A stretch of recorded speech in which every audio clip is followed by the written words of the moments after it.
Here's a weird way you can make $100 on Zoom for like less than an hour's work. Market research. So last night I participated in a market research through a company called Farron Research, something like that. And honestly, I forgot that I applied to it and what it was actually about. So I kind of went in there not knowing what I actually had to give an opinion on. But that was super nice. They didn't expect anyone to actually know anything. They just gave you a bunch of different options and said, like, what are your thoughts on these? With like 6 or 7 people in the Zoom. I've done a few of these before, which usually is a site called Askable, which I think is an Australian website. And generally every day they'll just list all these different things and you just kind of go through and see which ones you qualify for.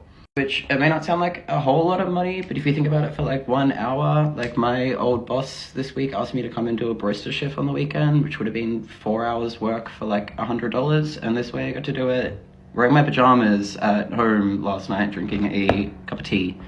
So I think that's kind of a lot better. Which I get a lot of comments on here about, like, why would you do a survey that pays $5? And they try to work it out per hour and be like, why would you even do that thing? But my philosophy is always that we're trying to supplement our income. So we're doing things like that to make an extra $100 a week, and we're doing surveys to make an extra 100.